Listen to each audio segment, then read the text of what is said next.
In today's video, I'm going to show you how to use the ultimate gardening companion application. It is super simple to use, and the best part is it is absolutely free.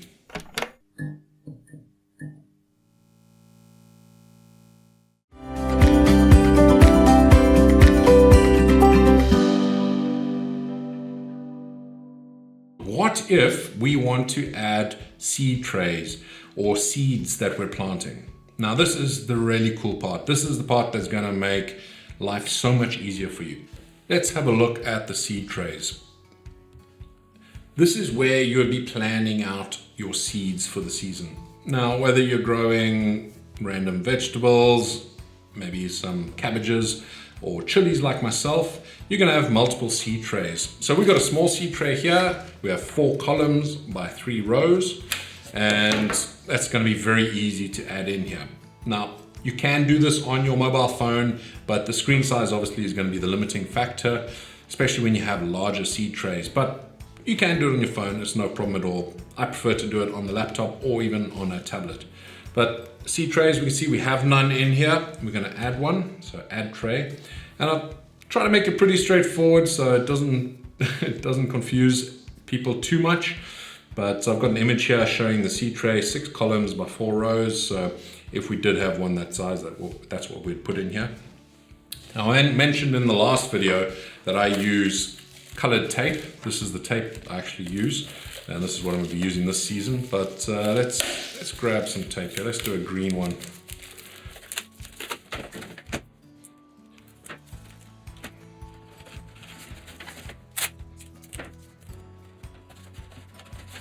What's handy with using tape like this on your seed trays, obviously the seed tray is black, and unless you have a white pen, you're not going to be able to see anything written on there. But it's very easy to write on this stuff, so we're just going to mark it out. Letters at the top and numbers down the side. This is especially useful when you have larger trays trying to track where each of the seed cells are. By default, I have a random name pop up in the tray name, but you can call it whatever you want. Let's just call this tray 1, and tray description. This will be super hot chilies. And the color obviously is green, and also I'm going to put the name super hot chilies on here. So, well, tray 1. Or however you want to mark it. I'd put it on a few places.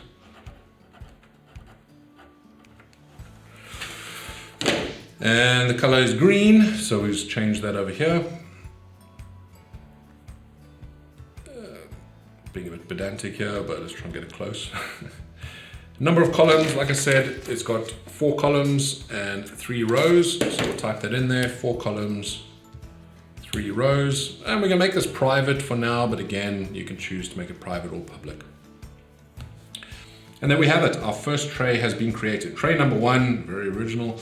These are our super hot chilies. There's 12 cells in there. So I can tell quickly when we start adding plants into this, which trays I can still add some chilies to if I'm planning this when I'm not out in the garden. So let's open this up and see what we have. There we go. It's a replica of our tray. Now, I'm probably gonna make that look a bit nicer, but it's functional. It does a good job, and I'm happy with it for now. Now, first things first, at the top here, we can go and change this information. So if we want to rename this, maybe I want to call this, Super Tray 1, and I can do that, but we'll just leave it the same. And you can change all these other bits of information as well, like tray description, etc. So let's close that out, and we'll come back to these functions a little bit later, and I'll tell you how they're useful. So what we're doing at this stage is we're planning out our seed trays.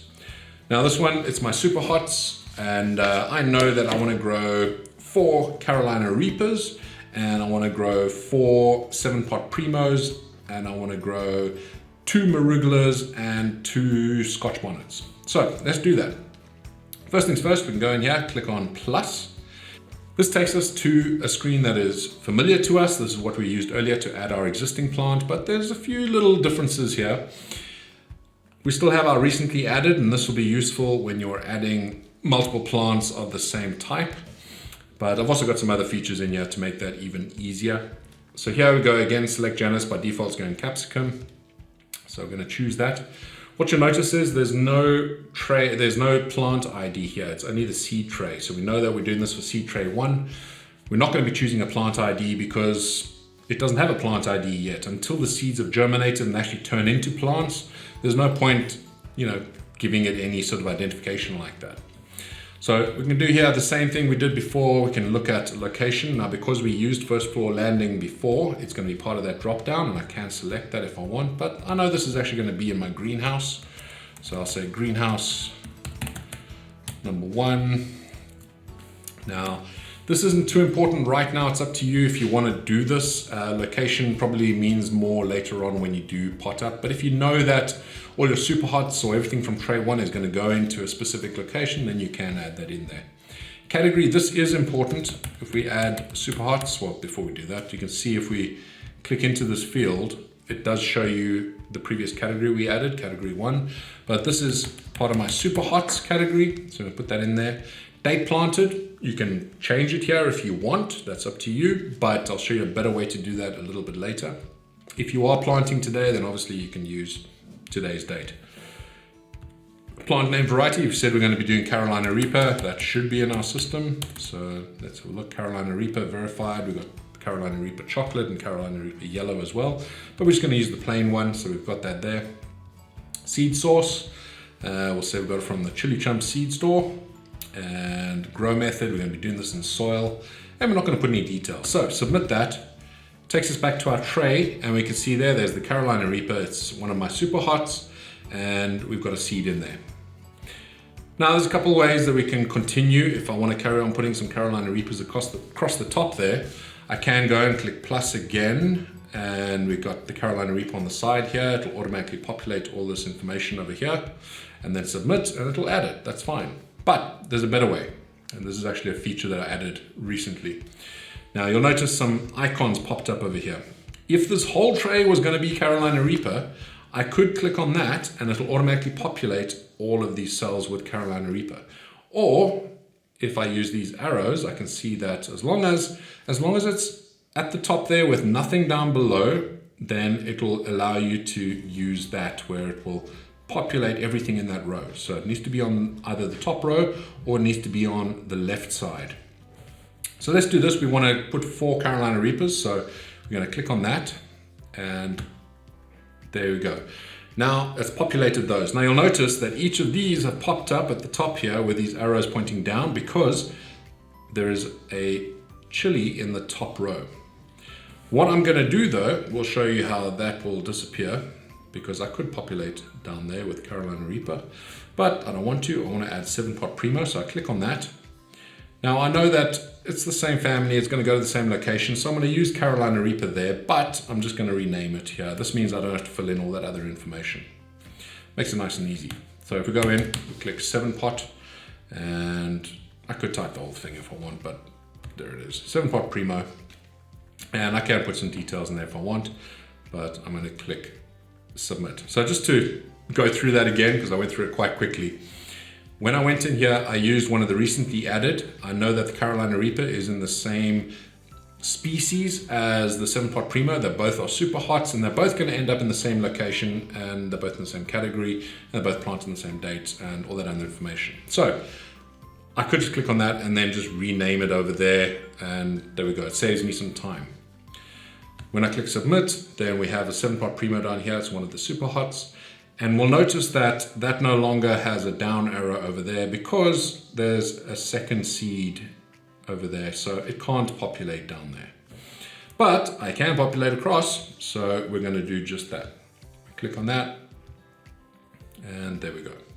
So now we have 7-pot Primo. We have 4 of them. And we have 4 Carolina Reaper. And the last 2, I wanted to do a Arugula. So again, I could do exactly what I did before. Just click on one of the recently added, because again, the Arugula is a super hot. It's part of the Chinense family.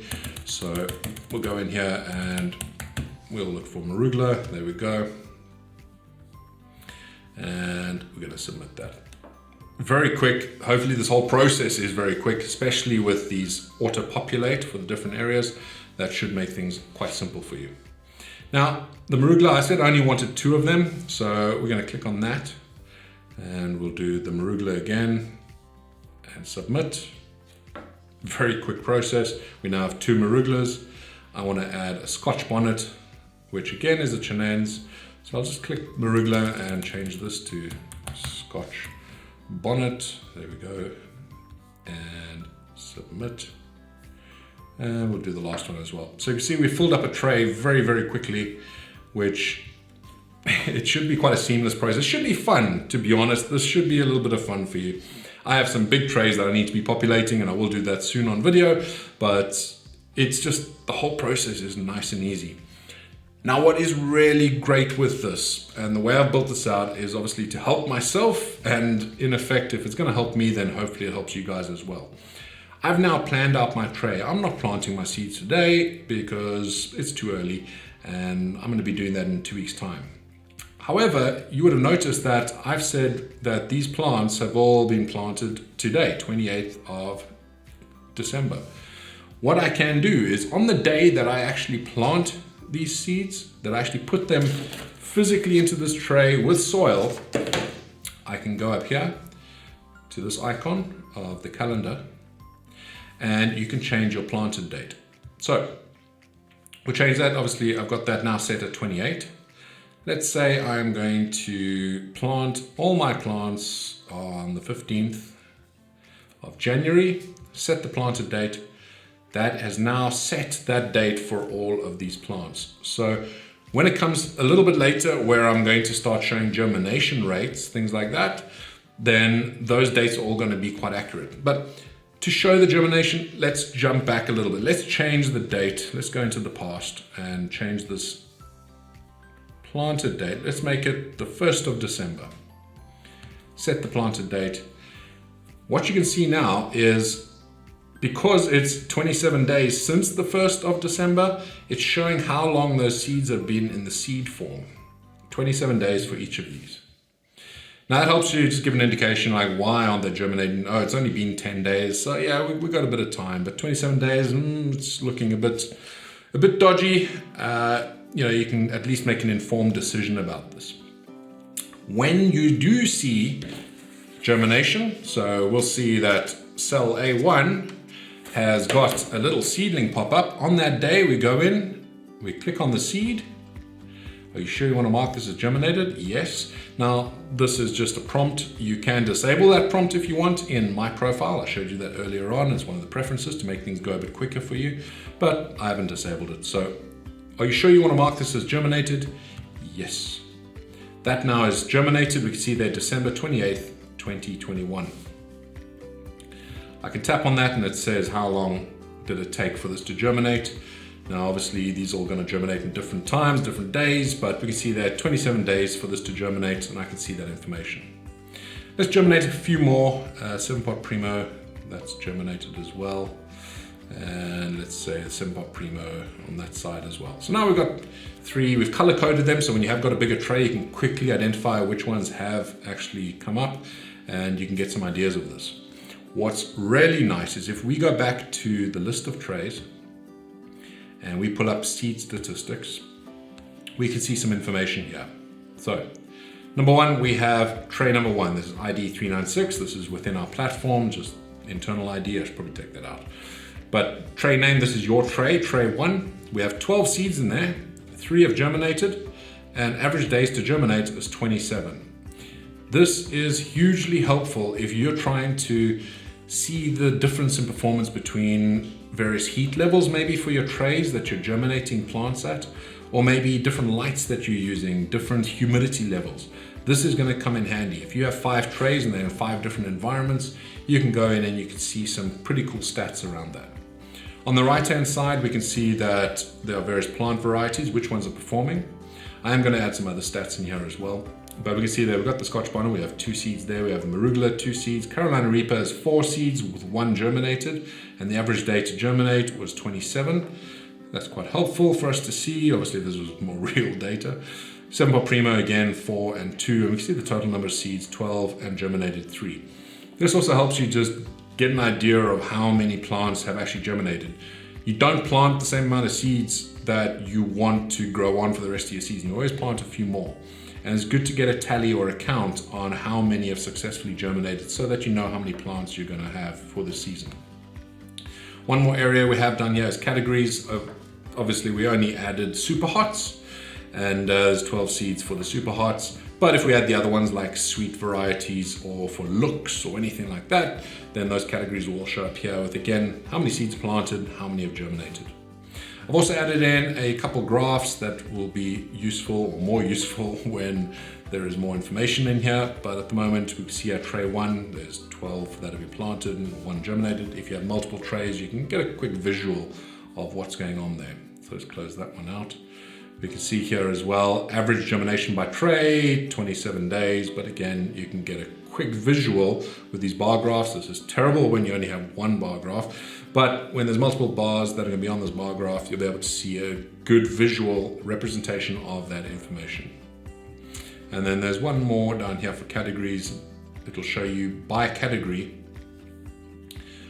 how many have been planted and how many have been germinated. We can see there, these are super hots. And again, you can see across multiple categories how your performance is going. Maybe you need to have 20 super hots, you planted 30 and you only have 17. Maybe you need to go and plant a few more because it's been more than a month. This helps you make those decisions. Again, you can hide that. You don't need to see that. If you're not interested in statistics, if all you want to do is start your seeds, then this is still going to be helpful from that perspective. I'm a bit of a tech geek. I love numbers, I love statistics, and those sort of numbers and that, they really help me out with my process. Let's take another look at this tray. So we can see there, Carolina Reaper, it's been germinated. We can see it over there. If we cursor over any of these icons, it'll tell you what's happening with them. We can see there, it has germinated. And we can click that to change the status. So I can revert it. Maybe I germinated it by mistake. Actually, it hasn't germinated. It's still a seed. I can reverse that. But on the left-hand side, we can see there's the ability to pot it up. So this specific seed, it has grown so quickly, the roots have filled the cell. It's time for us to pot up and take it out of the seed tray. So we're going to take it out of there and we're going to put it inside a pot. This is the stage where we're going to allocate it a NFC ID or an ID, so that it's actually a real plant. So let's do that. If we click on pot up, we can see this pops up there. And by default, it's going to 3 because we've already added 1 and 2. So the next logical one is number 3, but we can choose any ID we want in there. Let's choose 5 just because, and I click pot up. That now changes again the color scheme over here so that you can see which ones have been potted up. You've taken that plant out of the seed tray and you've potted it up. We can see that information there. If we click on that pot now, we can see that we've got a few choices. We can unpot up. So if we want to take it back, say actually, no, we haven't put it into another pot yet. You can do that and it'll reset it back to being just a seedling. Or we can go in and have a look at that plant. So this should be familiar to you because this is what we've been looking at earlier. But we can see here there are 17 public grows. We see that this Carolina Reaper is number 5. We can see that it has been potted up and the date that it was potted up and which seed tray it was potted up from. So we've got some of that information in there, and that's going to be available to us throughout the season.